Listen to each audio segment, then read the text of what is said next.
Hi, my name's Daddy. So there's a lot of speculation. In fact, there's been a lot of speculation for a long time about Town Hall 11, and I wanted to talk a little bit about my thoughts on it personally, from the point of view of a farmer. And I'd love to hear your thoughts in the comments as well. And there are a few other videos out there on this that have been published recently. Check out Chief Patch, check out Wiggy's, and I'm sure everybody will get around to doing one eventually. But so the point is that Town Hall 11 is a natural next step, because we've had Town Hall 9 upgrade, we've had a Town Hall 10 upgrade, and now Town Hall 11. So if you look back at the history, so I don't know if anybody can remember that long ago, but in August 2012, the highest town, when the game was released, the highest Town Hall was Town Hall 8. And those days were very simple, really. It's just balloons, drop balloons, go make a cup of tea, come get your 3 stars. Then came the loot penalty in October, because it was just to stop the Town Hall 8s dumping all over the Town Hall 3s and Town Hall 4s, meant that, the amount of loot you could get was less. And they needed that because Town Hall 9 came out in November and the Halloween update. And then Town Hall 9, of course, brought in an extra camp spaces and brought some extra walls. So, it would have been impossible if you could stomp over Town Hall 4 and get 100,000 gold or something. They could never have any chance of revenging. Then we had Town Hall 10 that came in summer 2013, but there's been nothing since. Here we are in 2015, and where's my Town Hall 11? Well, the thing is, what Town Hall 11 brought, what the different Town Halls brought each time was a new building, some extra walls, some upgrades on some of the buildings that you've got. But it didn't actually bring much. It wasn't like the Heyday update where they brought in the fishing pond, or they brought in the what was it? They did a little neighbourhood thing that you could go to and visit. They weren't really groundbreaking updates. But what we have had is, with decreasing frequency, actually, because they used to come out like once a month, these updates. Now they're coming up, seems like one every 6 to 8 weeks.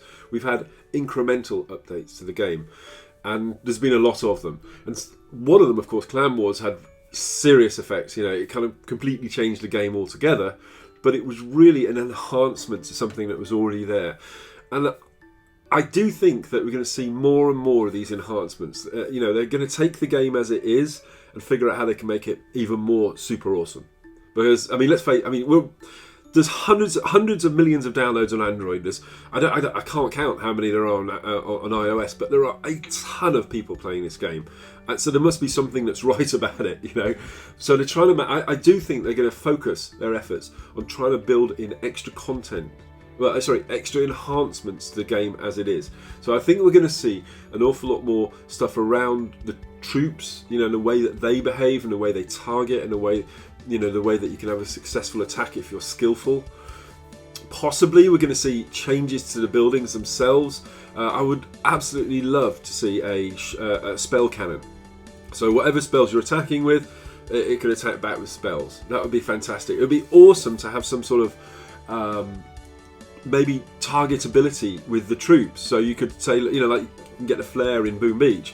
I want to target the Town Hall, with this particular kind of troop. Maybe limit it so that it's not too overpowered.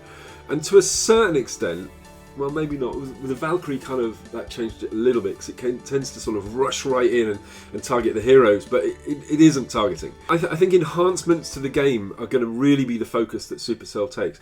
I think if they're going to add new content, they probably, if they're going to add significant new content, they're going to have to do a Town Hall 11.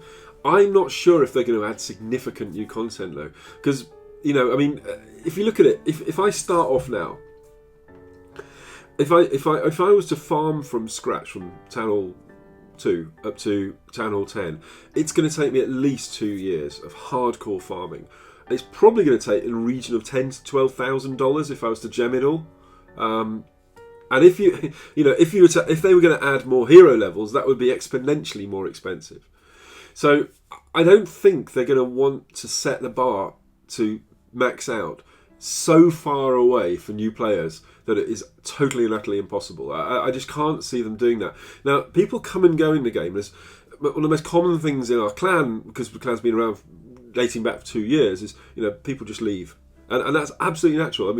My channel's like that. I have 215,000 subscribers and 20 and 30,000 people watch. It's because people come and people go. It's just natural. They get bored with the game.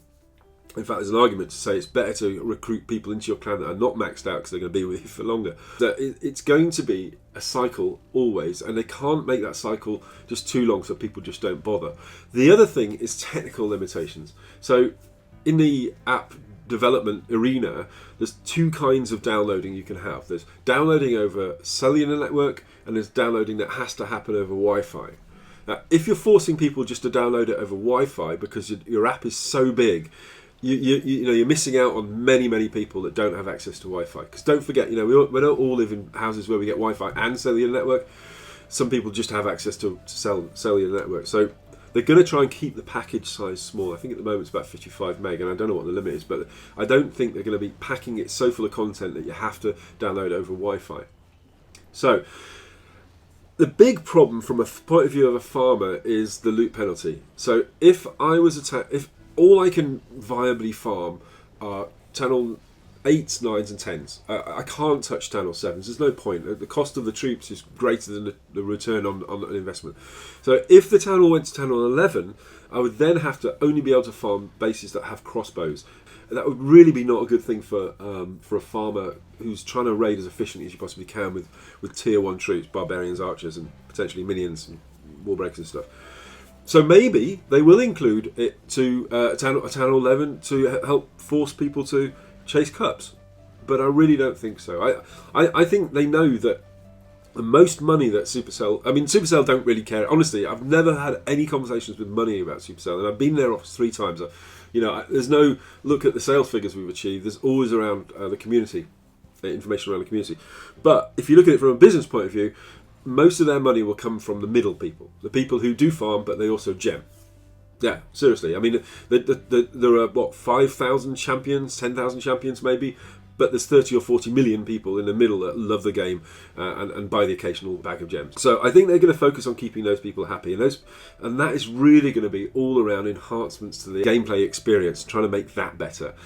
So what I would love would be to have some new troops. I'd love to have some new buildings, but I would not like to have it as a channel 11, and that's why I really hope they do not do that.